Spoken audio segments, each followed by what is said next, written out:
अरे मेरे भाई, मिसाल दे रहा हूं समझाने के लिए, बुरा मत मानिए। 70 साल से वो फलस्तीनी गाजा और मगरबी किनारे में लड़े जा रहे हैं, मर रहे हैं। 40,000 अब तक मर गए, 12 लाख बेघर हो गए, लाखों लोग बेघर हो चुके हैं, मगर उनके हौसले को देखो, वो डर नहीं रहे बल्कि मुकाबला कर रहे हैं। क्यों मुकाबला कर रहे हैं? क्योंकि इजराइल एक जालिम मुल्क है, इजराइल एक जालिम मुल्क है, और वो जालिम मुल्क गजा में नस्ल कशी कर रहा है। देश रहेगा, आप और हम खत्म हो जाएंगे, देश बाकी रहेगा। और इस देश की ताकत यहाँ की भाईचारगी और मोहब्बत है। अगर आप नफरत खोलेंगे एक समुदाय के खिलाफ, आपको सियासी फायदा तो हो सकता है वक्तिया तौर पर, मगर क्या इससे देश मजबूत होगा? बटेंगे और कटेंगे का मतलब क्या है बताओ हमको। अरे बांग्लादेश में जो हुआ, तुम शेख हसीना को क्यों रखे भारत में बुलाकर? उसको भी भगाते थे। बांग्लादेश से भाग कर शेख हसीना आ गई, मोदी जी बोले आ जाओ मेरी बहन यहाँ पर रह जाओ। सबका बच्चा हूं, लेकिन अरमानों में पानी फेर दिया उनके जो कहते थे खरीद लिया, बिक गया, टूट गया। अरे ये वो गाड़ा है जो ना तुमसे टूट सकता ना तुम खरीद सकते। अल्लाह ने मुझे ईमान की दौलत दी है, मुझे बिकने की जरूरत नहीं साथियों। इंशाअल्लाह मोहर लगेगी, मोहर लगेगी, मोहर लगेगी। बिस्मिल्लाहिर्रहमानिर्रहीम। अस्सलाम वालेकुम वरहमतुल्लाहि वबरकातुहू। मोअज़्ज़िज़ हाज़िरीन इकराम, बुज़ुर्गान कौम और मिल्लत, मेरी इज़्ज़तदार माँ और बहनों, गयूर नौजवान साथियों,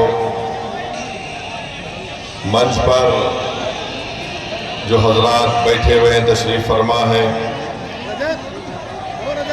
और मीरापुर विधानसभा के थोड़ा सा मजलिस इत्तेहादुल मुस्लिमीन के उम्मीदवार कैंडिडेट मेरे भाई जनाब अरशद राना साहब, मगरबी यूपी के MIM पार्टी के अध्यक्ष मेरे भाई मेहताब चौहान साहब, ज़िला सदर इमरान कासमी साहब, उत्तराखंड के मजलिस पार्टी के सदर जनाब नैयर काज़मी साहब, फरमान एडवोकेट साहब, और ख़ास तौर से जनाब शाहनवाज प्रधान साहब, जिन्होंने आज हम दिल्ली पहुँचे और दिल्ली से अल्हम्दुलिल्लाह गाड़ी से यहाँ पर 3 घंटे में पहुँचे हैं।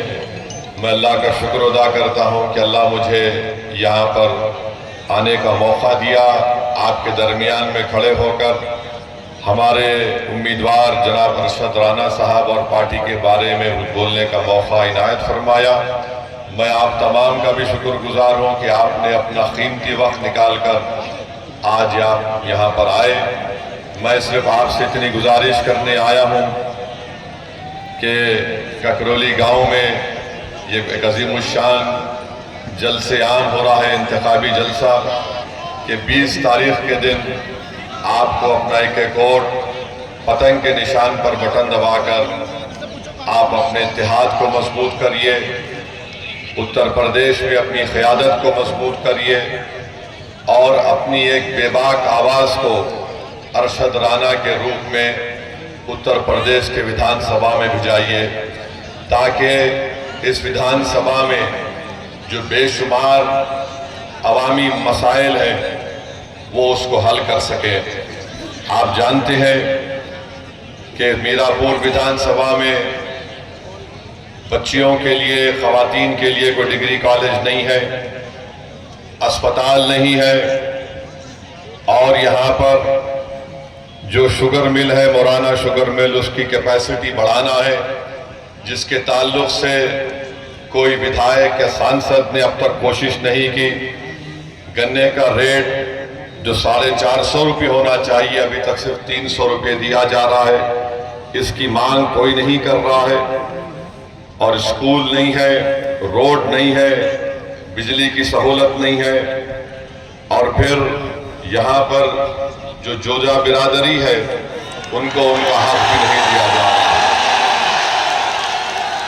और साथ ही साथ आप जानते हैं कि इस बिरादरी के लिए स्कूल की बहुत बड़ी ज़रूरत है, बुनियादी सहूलतें उनको मुहैया नहीं की जा रही हैं। साथ ही साथ इस विधानसभा में हमारे कुरैश बिरादरी के भी लोग रहते हैं, जिनके कारोबार को जो बरसों से वो कारोबार करते हैं अपनी ज़िंदगी गुजारने के लिए, उसको यहाँ पर उत्तर प्रदेश की बीजेपी की सरकार ने उस कारोबार को ख़त्म करने की पूरी कोशिश की और कर भी रहे हैं। तो ये ऐसे मसाइल हैं मेरे अजीज़ दोस्तों और बुज़ुर्गों, जिसके लिए आपको 20 तारीख के दिन मुत्तहिदा तौर पर अपने एक एक वोट का इस्तेमाल पतंग के निशान पर करना है। लोग मुख्तलिफ इल्ज़ामात मजलिस इत्तेहादुल मुस्लिमीन पर लगाते हैं, मगर आप जानते हैं कि पिछले कई बरस से हम उत्तर प्रदेश की सरजमीन पर हमारी पार्टी का काम कर रहे हैं। हम चुनाव लड़ते हैं, हारते भी हैं, कोई चुनाव जीतते भी हैं, मगर मैं आपको इस बात का यकीन दिलाने आया हूं, हम चुनाव के नतीजे देखकर हिम्मत हारने वालों का नाम मजलिस इत्तेहादुल मुस्लिमीन नहीं है। हमारे हौसले कल भी बुलंद थे, आज भी बुलंद रहेंगे इंशाअल्लाह ताला, मगर फैसला लोकतंत्र में, जमहूरियत में आपको करना है। अगर आज आप मुत्तहिदा तौर पर अपने वोट का इस्तेमाल इस विधानसभा में करेंगे तो आपकी एक आवाज़, आपका एक नुमाइंदा उत्तर प्रदेश की विधानसभा में जाएगा। अगर आपको ये कहकर ज़रूर डराया जाएगा कि एक अरशद राना जीतने से क्या होता है, तो मैं उनको बताना चाह रहा हूं, भाई रुक जाइए, मैं आपको बताना चाह रहा हूं कि आरएलडी के कितने सांसद लोकसभा में हैं? 2 ही तो है ना, 2 हैं उनके, और एक विधानसभा की सीट बीजेपी की उनके लिए छोड़ देती है। और जब मजलिस इलेक्शन लड़ती है उत्तर प्रदेश में, तो ये तमाम के तमाम बड़े बड़े लोग जो मुस्लिम क़ियादत को, जो आपकी एक आज़ाद क़ियादत को बर्दाश्त नहीं करते, वो ये कहना शुरू कर देते हैं कि नहीं नहीं, एक होगा तो क्या होगा। मेरे भाई, आरएलडी के 2 सांसद हैं और बीजेपी को ये विधानसभा की सीट छोड़ना पड़ा। अगर उत्तर प्रदेश में मजलिस इत्तेहादुल मुस्लिमीन के 10 से 15 विधायक कामयाब हो जाते हैं, 2 से 3 सांसद अगर कामयाब हो जाते हैं, तो इसका फायदा किसको मिलेगा? इसका फायदा आप ही को मिलेगा, इंसाफ आपको मिलेगा, नाइंसाफी का खात्मा होगा, जुल्म का खात्मा होगा।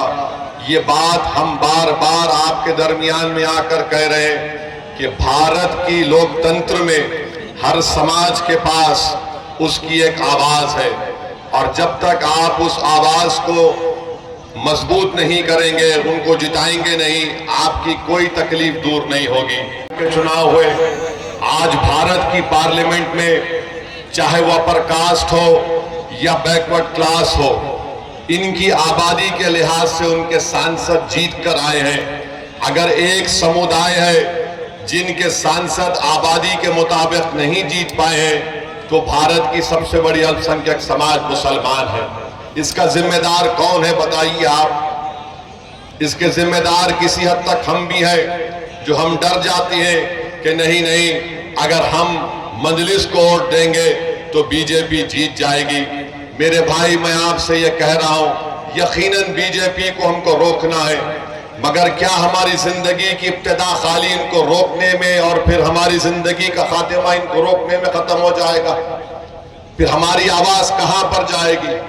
मिसाल के तौर पर मैं आपको बताने के लिए कह रहा हूं, आज भारत की पार्लियामेंट में नरेंद्र मोदी की हुकूमत ने एक वक्फ बिल का कानून, एक वक्फ बिल बनाने का कानून पेश किया। अगर मजलिस इत्तेहादुल मुस्लिमीन के कम से कम 3 MP होते, इम्तियाज जलील अगर औरंगाबाद से कामयाब हो जाते, अख्तरुल ईमान बिहार किशनगंज से कामयाब हो जाते, तो क्या मोदी इस तरह की हरकत करने के बारे में सोचते? और आप जानते हैं कि वक्फ बिल क्या है? ये जो वक्फ बिल नरेंद्र मोदी ने भारत के पार्लियामेंट में पेश किया, ये बिल ये कहता है कि अगर ये बिल कानून बनेगा तो कल कलेक्टर, DM ये फैसला करेगा कि वाकई में ये मस्जिद वक्फ है या नहीं, ये खानका वक्फ है या नहीं। मदरसा वक्फ है या नहीं, या कब्रिस्तान वक्फ है या नहीं, और वक्फ ब यूजर को इस बिल में निकाल दिया गया है।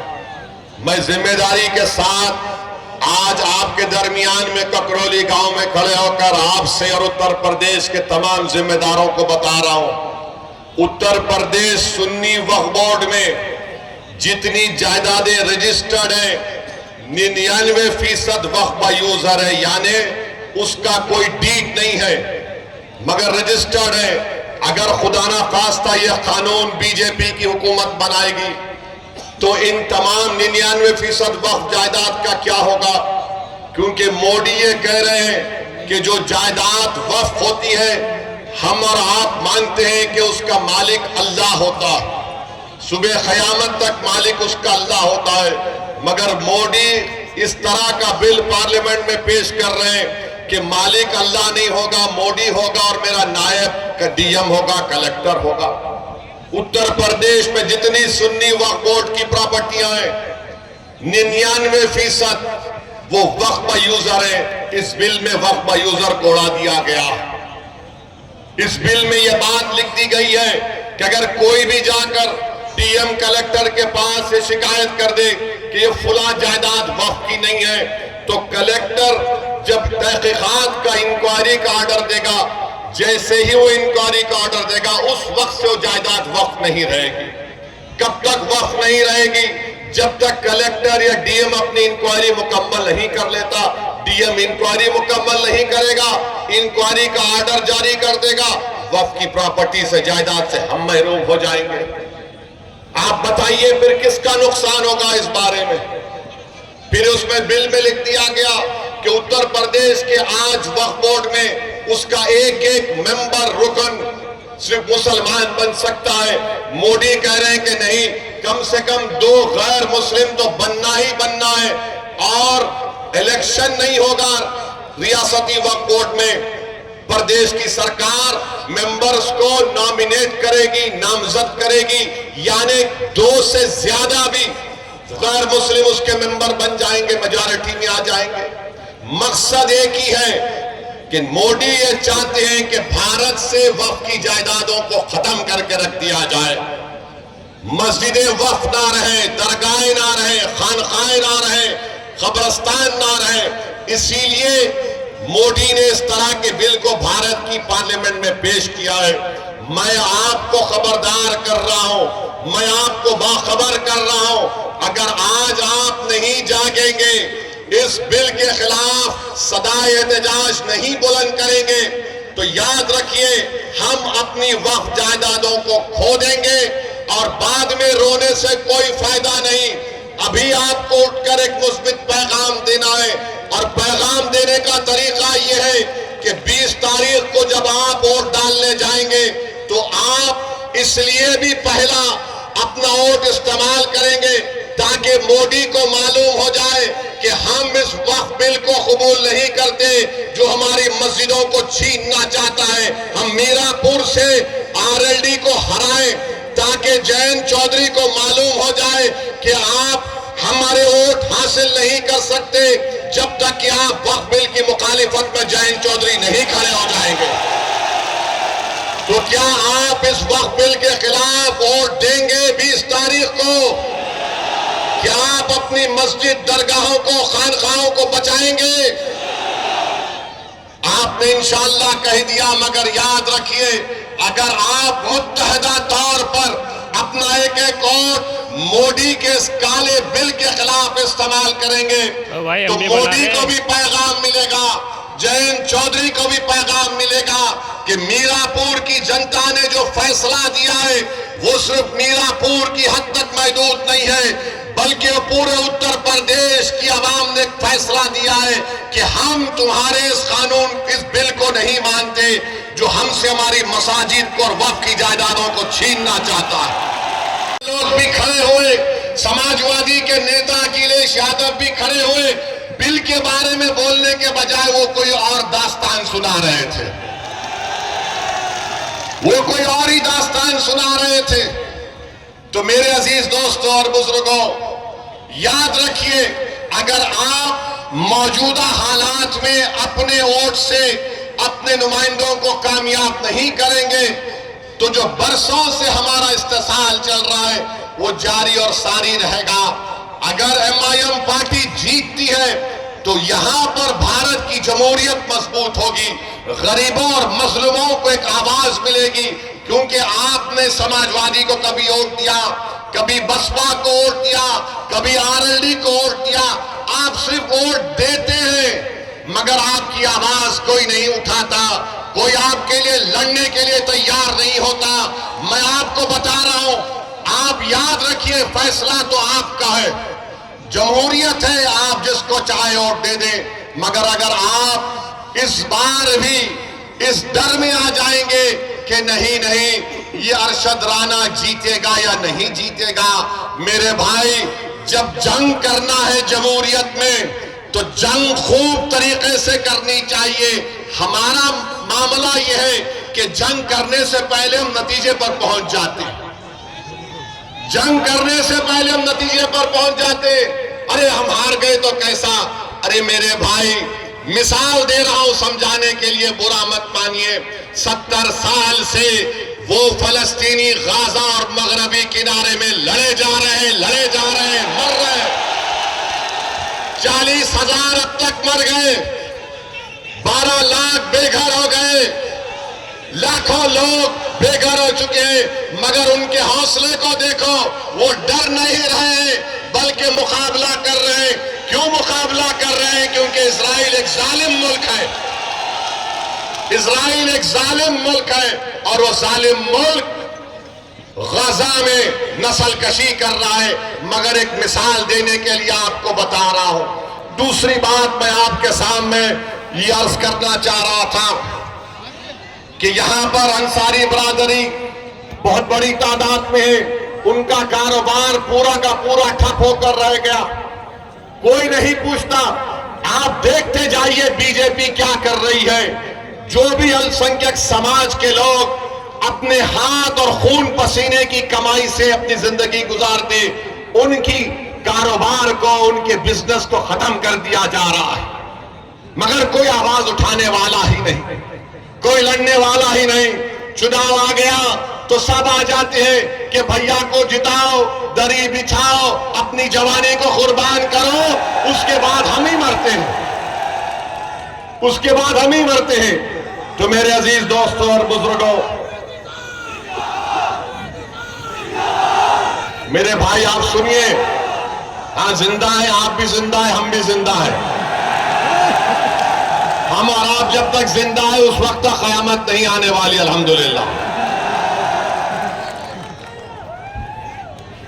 अब आप तीसरी जो अहम बात हम आपको बताना चाहते हैं, यहां पर आप जानते हैं कि मंजलिस पार्टी जब लड़ रही है तो मुझे बताया गया कि हस्बे आदत, हस्बे रिवायत हमारे जो सियासी मुखालिफीन है वो बोलना शुरू कर दिए, भाजपा का फायदा हो जाएगा, भाजपा का फायदा हो जाएगा। कहां से फायदा होगा मुझे बताओ। अच्छा, यहां पर एक और विधानसभा में उत्तर प्रदेश में चुनाव हो रहा है, करहल में हो रहा है। करहल में बीजेपी का उम्मीदवार कौन है? अखिलेश के भाई धर्मेंद्र का बहन भाई लड़ रहा है। तुम अपने परिवार को नहीं रोक सकते और तुम आकर यहां पर मीरापुर में कह रहे हो कि मजलिस लड़ रही है तो फुलां को फायदा हो जाएगा।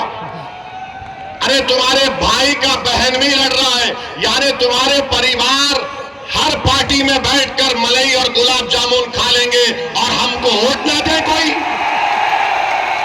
ये कैसे होगा बताइए आप। और अहम बात मैं आपको याद दिला रहा हूं, 2012 सितंबर, ये मुजफ्फरनगर जिले में आता है। अखिलेश यादव मुख्यमंत्री थे, मुजफ्फरनगर का फसाद हुआ। आजादी के बाद सबसे ज्यादा अल्पसंख्यक समाज के मुसलमान अगर बेघर हुए 50,000, इसी अखिलेश यादव जब मुख्यमंत्री थे बेघर हुए थे।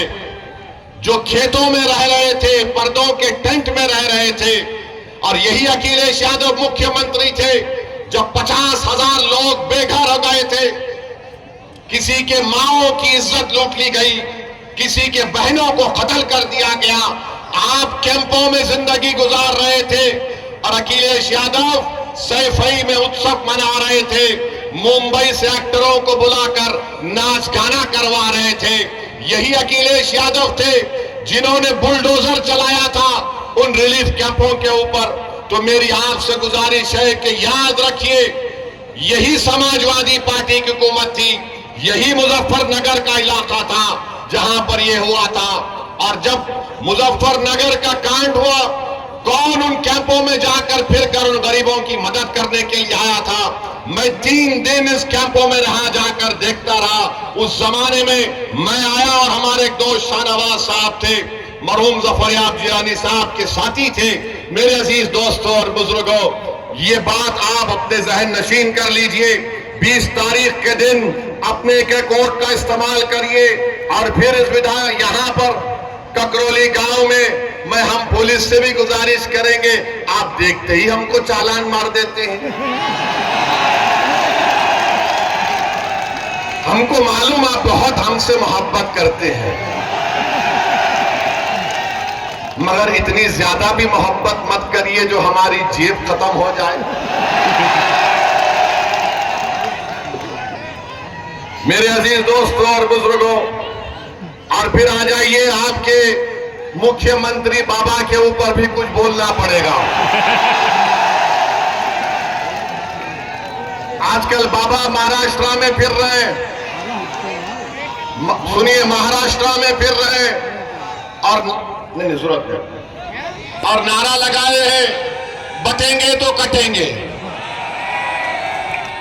बटेंगे तो कटेंगे बोलते हैं। मैं उत्तर प्रदेश के मुख्यमंत्री से वो चैलेंज कर रहा हूं, झांसी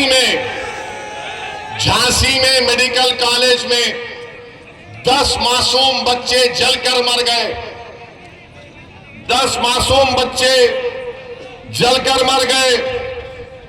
और जब वो वार्ड में, न्यू नेटल केयर के वार्ड में एक शख्स था जिसके 2 जुड़वा बेटियां भी उस न्यू नेटल वार्ड में थे।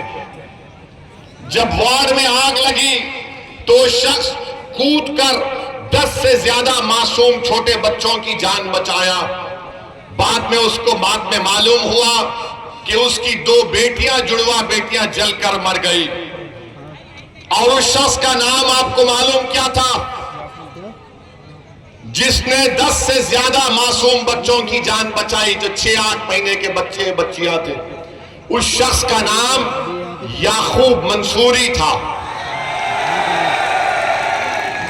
याकूब मंसूरी कूद गया आग में। ये नहीं देखा मुख्यमंत्री बाबा योगी आदित्यनाथ, नरेंद्र मोदी, देखो याकूब मंसूरी आग में कूदकर ये नहीं देखा कि किस समुदाय, किस मजहब के मानने वालों के बच्चे हैं। वो ये देखा कि बच्चे जल रहे हैं और कूद गया। ये अल्लाह को कुछ और ही मंजूर था, वो अपनी 2 मासूम जुड़वा बच्चियों को नहीं बचा सका। मैं योगी आदित्यनाथ को चैलेंज कर रहा हूं, क्या तुम याकूब मंसूरी को बुलाकर उसके सामने बोल सकोगे, बटोगे तो कटोगे? बोलोगे आदित्यनाथ, क्या तुम बोल सकोगे कि बटोगे कटोगे? याकूब मंसूरी को बोलो। क्या देश के प्रधानमंत्री याकूब मंसूरी को बुलाकर बोलेंगे एक है तो सेफ है? किसके लिए नारे लगाए जा रहे हैं? किसके खिलाफ जहर फैलाया जा रहा है बीजेपी की तरफ से? ये सब के सब भाजपा के लोग एक समुदाय के खिलाफ नफरत पैदा करने का काम कर रहे हैं। याद रखो, मोदी, योगी आदित्यनाथ, देश रहेगा, आप और हम खत्म हो जाएंगे, देश बाकी रहेगा। और इस देश की ताकत यहाँ की भाईचारगी और मोहब्बत है। अगर आप नफरत घोलेंगे एक समुदाय के खिलाफ, आपको सियासी फायदा तो हो सकता है वक्तिया तौर पर, मगर क्या इससे देश मजबूत होगा? बटेंगे और कटेंगे का मतलब क्या है बताओ हमको। अरे बांग्लादेश में जो हुआ, तुम शेख हसीना को क्यों रखे भारत में बुलाकर? उसको भी भगा देते। बांग्लादेश से भाग कर शेख हसीना आ गई, मोदी जी बोले आ जाओ मेरी बहन, यहां पर रह जाओ। और हमको योगी बोल रहे हैं बटेंगे तो कटेंगे। मेरे अजीज दोस्तों और बुजुर्गों, ये बीजेपी के मंसूबे हैं, इस तरह की वाहियात बातें करते हैं। भारत के प्रधानमंत्री क्या कहते हैं? एक है तो सेफ है। 10 साल से सेफ नहीं थे क्या मोदी जी? 10 साल से देश सेफ नहीं था क्या? अरे मैं इसका जवाब ये दिया हूं, अनेक है तो अखंड है भारत में। एक है तो सेफ को नहीं मानते, अनेक है तो अखंड है। इस देश में अंसारी भी है, कुरैशी भी है, जोजा भी है, सैफी भी है, दलित भी है, बैकवर्ड क्लास भी है, अपर कास्ट भी है, ठाकुर भी है, ब्राह्मण भी है, मराठा है। इस देश की ताकत तो यही है मोदी जी, मगर आरएसएस की कोशिश ये की है। इसीलिए मोदी जो कह रहे ना कि एक है तो सेफ है, हम कह रहे अनेक है तो अखंड है। मेरे अजीज दोस्तों और बुजुर्गों, क्या अच्छा ये भी है नहीं, इसमें लिखकर मुझे दिया गया है कि 2012 के चुनाव के मैनिफेस्टो में अखिलेश यादव ने 18% रिजर्वेशन का वादा किया था। अखिलेश यादव के पास रिजर्वेशन है किसका है? खाली अपने खानदान और परिवार का। मैं बन जाऊं, मेरी वाइफ बन जाए, मेरा भाई बन जाए, चाचा का बेटा बन जाए, वही रिजर्वेशन है। आरक्षण खाली उनके परिवार के लिए, आपके लिए नहीं है। आपको गलतफहमी है। ये समाजवादी कभी भी आपका कोई काम करने वाली नहीं है, मगर आप ये समझते हैं कि क्या करें, मजबूर है। अरे अब तो मजबूरी नहीं है ना, ये तो पार्लियामेंट का चुनाव नहीं है। आप यहां पर मुत्तहदा अपने वोट का इस्तेमाल करिए, अरशद राणा को कामयाब करिए, तो भैया का दिमाग भी ठिकाने लग जाएगा पूरी तरीके से, पूरी तरीके से दिमाग ठिकाने लग जाएगा। इनको मालूम होना चाहिए। याद रखिए, मैं कब तक जिंदा रहूंगा, आप कब तक जिंदा रहेंगे नहीं मालूम, मगर अगर आप अपने वोट से अपनी लीडरशिप को पैदा करेंगे तो आपके वोट की कीमत बढ़ेगी, आपके वोट की अहमियत बढ़ेगी, आपकी जिंदगी की अहमियत बढ़ेगी। आपके इन बेरोजगार नौजवान बच्चों का मुस्तकबिल के बारे में सोचने पर मजबूर हो जाएंगे। इबादत गाहों की हिफाजत होगी, मगर सिर्फ आप वोट डालते रहेंगे तो इनको मालूम कि सिर्फ डराओ इन लोगों को, ये डर कर वोट दे देंगे। असदुद्दीन ओवैसी आज ककरौली मीरापुर विधानसभा में आकर कह रहा है कि अरशद राणा को डर की बुनियाद पर नहीं, उम्मीद की बुनियाद पर बटन दबाइए। डरने की जरूरत नहीं है मेरे भाई। मौत एक मर्तबा आती है, 2 मर्तबा नहीं आएगी मौत। हर कोई जो इस दुनिया में आएगा जाएगा, चाहे वो प्रधानमंत्री हो या मुख्यमंत्री हो या ओवैसी हो, सबको जाना है इस दुनिया से। मगर जब जाएंगे तो हम अपनी विरासत में क्या छोड़कर जाएंगे? क्या हम अपनी विरासत में जायदाद को छोड़कर जाएंगे, खेत को छोड़कर जाएंगे, बैंक बैलेंस छोड़कर जाएंगे? हम अपनी विरासत में अपने नेक अमाल छोड़ेंगे, नेक औलाद छोड़ेंगे और सियासी शऊर छोड़ेंगे, मिल्लत का इत्तेहाद छोड़ेंगे, अपने नुमाइंदों को लीडरशिप बनाकर छोड़ के जाएंगे। ये विरासत आपको याद रखना है। तो मेरे अजीज दोस्तों और बुजुर्गों, आपको डरने और घबराने की जरूरत नहीं है। 20 तारीख के दिन आप लोग अपने घर से निकलकर अपना एक वोट का इस्तेमाल करिए। महंगाई आसमान को छू रही है, वो वहां की स्थिति को दिखाता है कि क्या वहां के हालात है। सुप्रीम कोर्ट ने यह भी कह दिया कि अगर कोई गवर्नमेंट का अधिकारी बुलडोजर लेकर आएगा तो सुप्रीम कोर्ट ने कहा कि वो हमारे अहकामात का उल्लंघन कर रहा है, उसकी नौकरी चले जाएगी। तो बाबा तुम्हारा बुलडोजर चला गया, तुम बुलडोजर लेकर आएंगे, सुप्रीम कोर्ट तुमको सुप्रीम कोर्ट में कंटेम्प्ट की नोटिस देगा। 15 दिन का टाइम देना पड़ेगा। 15 दिन के टाइम से पहले बुलाकर बात करना पड़ेगा, रिकॉर्ड करना पड़ेगा, उसकी सुनवाई करना पड़ेगा। कितने गरीबों के घर को बुलडोजर से तोड़ दिया गया। सुप्रीम कोर्ट ने कहा कि क्या ये नजारा अच्छा है कि लोग अपने घर को जब बनाते हैं अपनी जिंदगी की खून पसीने की कमाई से बनाते हैं, लोग बेघर हो जाते हैं, आसमान के नीचे खड़े रह जाते हैं। अरे कितना जुल्म इन लोगों ने किया। मुझे यकीन है कि अल्लाह उन बेजुबानों का आवाज, जो तकलीफ उन बेजुबानों ने उठाई, अल्लाह इंसाफ करेगा। जो बुलडोजर से हुकूमत कर रहे हैं, इंशाअल्लाह ताला तुम्हें शिकस्त भी होगी तो बुलडोजर की तरह तुमको शिकस्त होगी। आज इख्तिदार तुम्हारे पास है, अरे सत्ता किसी के पास रहने वाली नहीं है। बीजेपी वालों, इंदिरा गांधी भी यही समझती थी कि मैं हूं, मगर इंदिरा गांधी चले गई, दूसरे आते हैं। आज योगी और मोदी यही समझते हैं कि हम हैं तो भारत है। नहीं, भारत इनसे बड़ा है, देश उनसे बड़ा है, संविधान उनसे बड़ा है और इस देश की जनता इन तमाम नेताओं से बड़ी है। मेरे अजीज दोस्तों और बुजुर्गों, मैं आपसे फिर से अपील कर रहा हूं कि आप मजलिस इत्तेहादुल मुस्लिमीन का साथ दीजिए। आप जानते हैं कि बुढ़ाना में नबी करीम सल्लल्लाहु अलैहि वसल्लम के शान में किसी ने अनाप शनाप बकने की कोशिश की तो क्या कोई लाल टोपी पहनने वाला गया था? कोई लाल टोपी पहनने वाला गया था? यही हरा कपड़ा डालकर जाने वाले मजलिस इत्तेहादुल मुस्लिमीन के लोग थे। हमारे 19 लोग जेल को गए, मगर हम जब जेल को जाते हैं तो हम बोलते हैं कि ससुराल में गए हैं। और ये तो हजरत यूसुफ अलैहिस्सलाम की सुन्नत भी है। बड़े बड़े लोग जेल को गए और जब जेल से निकले तो बड़े नेता बने, मगर भैया जेल को नहीं जाते। आजम खान जेल को चले गए, अब्दुल्ला जेल को चले गए, मगर भैया नहीं जाएंगे। भैया के बारे में बोलेंगे ले दरी बिछाओ जानी कुर्बान। अब मालूम हुआ कि आज रोड शो करने आ रहे हैं।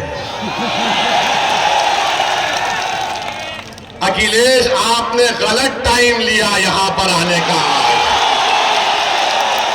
है? अच्छा, मालूम हुआ कि भैया ने कहा कि अब शेर के धार के सामने कुछ नहीं कर पाएंगे तो कैंसिल कर दिए वो। तो इसका मतलब समाजवादी चुनाव हार चुकी है, मान चुकी है। आप ये बात समझ लीजिए। तो आप 20 तारीख के दिन अपना एक एक वोट बटन के निशान पर बटन दबाएंगे इंशाअल्लाह। इंशाअल्लाह बोल दिए। फिर यहां हम जाने के बाद इबलीस के लोग आकर कान में घुस घुस करेंगे, अरशद राणा जीता तो क्या होगा, क्या फर्क पड़ जाएगा, भाजपा आ जाएगी। अरे भाई, भाजपा आई मेरी वजह से नहीं आई, इन लोगों की वजह से भाजपा आई है। हम क्या, अच्छा यहां पर यहां का सांसद आरएलडी का है नहीं है? आरएलडी का है ना, बिजनौर के। आपने वोट दिया, किसको दिया? आपने आरएलडी को तो वोट नहीं दिया ना। कितनों ने नहीं दिया बताओ?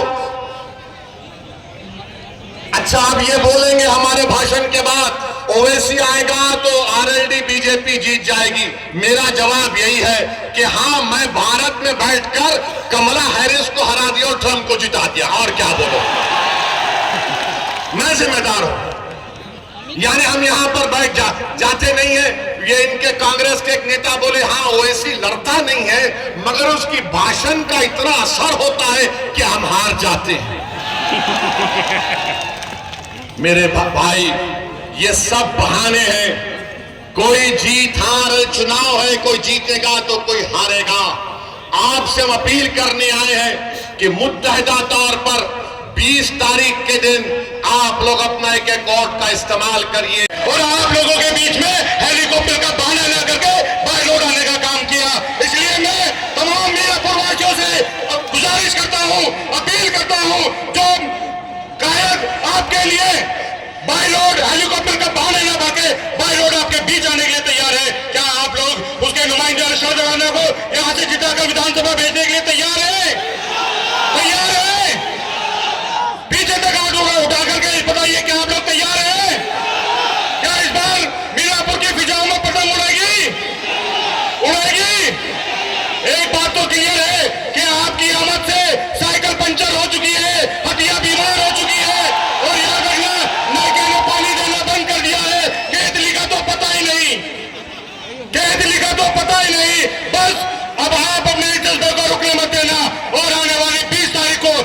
इसके 2 दिन बाद अपने घरों से सुबह फजर की नमाज पढ़ करके निकलना, सुबह फजर की नमाज पढ़ करके निकलना और शहादत की उम्मीद से चुनाव चिन्ह पसंद के सामने वाला बटन इतना दबा देना, इतना दबा देना कि जो झूठे लोग आपके बीच आने का वादा करते हैं और नहीं आते, वो कभी आपके बीच दोबारा आने की हिम्मत ना कर पाए। करेंगे इंशाअल्लाह ताला। आज हमारे दरमियान में है। मैं तो आपसे भी हजरात से यही दरखास्त करूंगा कि आने वाली 20 तारीख के अंदर अपनी ताकत दिखाएं। जो शख्स आपके लिए मुसलसल लड़ाई लड़ रहे हैं, आप अपना एक एक वोट पतंग को डालकर बैरिस्टर असदुद्दीन ओवैसी साहब के हाथों को मजबूत करें। इंशाअल्लाह जिस तरह मेरे सदर रात दिन मुसलसल हमारे लिए लड़ाई लड़ रहे हैं और जो काम हमारी मेरापुर विधानसभा के अंदर आज तक कोई विधायक नहीं कर पाया है, इंशाअल्लाह मैं आपसे वादा कर रहा हूं, आप अरशद राणा साहब को जिताने का काम करें। मेरापुर विधानसभा के अंदर जो सड़कों की हालत खस्ता है, स्कूल कॉलेज कुछ नहीं है, बिल्कुल ब्लैक लिस्ट के अंदर डाल के रखा है। इंशाअल्लाह उन लोगों को सबक सिखाने का वक्त आ गया है जो रात तक अफवाह फैला रहे थे कि सदर साहब नहीं आएंगे। अल्हम्दुलिल्लाह मेरे सदर आज हमारे बीच में आ चुके हैं। आप लोग भरपूर अपना एक एक वोट बैरिस्टर असदुद्दीन ओवैसी साहब के हक में डाले। अल्लाह हाफिज़ फी अमानिल्लाह। 20 तारीख में जब वोट दोगे, इन झूठों को बता देना कि हम वो है जब इंशाअल्लाह कह देते तो पूरा करते हैं। साथियों, हमारे हर दिल अजीज वे लीडर जो पूरी दुनिया के दिलों पर राज करते हैं, ये हमारी तकदीर है कि अल्लाह ने हमें ऐसा रहनुमा दिया है कि उसकी रहनुमाई में हम अपने आप को मजबूत कर ले। साथियों, मजबूत कर ले, क्योंकि हमने बहुत उठा है लोगों के डंडे झंडे। अब तो डंडा भी अपना होगा और झंडा भी अपना होगा। डंडा अपना होगा, झंडा भी अपना होगा। साथियों, वोट हमारी, राज तुम्हारा नहीं चलेगा, नहीं चलेगा। हमारे नेता कहते हैं कि जय भीम, जय भीम, सब समाज को एक साथ लेकर चलना है। लेकिन सबसे पहले अगर किसी परिवार का मुखिया होता है तो उसकी बात होती है कि अपने परिवार के मुखिया की इज्जत करे। जब आप इज्जत करोगे तो सब समाज के लोग इज्जत करेंगे। साथ तो इंशाअल्लाह मीरापुर विधानसभा में आपकी बार इतिहास बनने जा रहा है। भाई, मैं आपसे ज्यादा समय नहीं लेता क्योंकि मेरे नेता, मेरे महबूब लीडर सांसद बैरिस्टर असदुद्दीन ओवैसी को सुनना है आपको। मैं तो रोजाना आपके बीच में रहता हूं, मैं तो आपका बच्चा हूं, लेकिन अरमानों पे पानी फेर दिया उनके जो कहते थे खरीद लिया।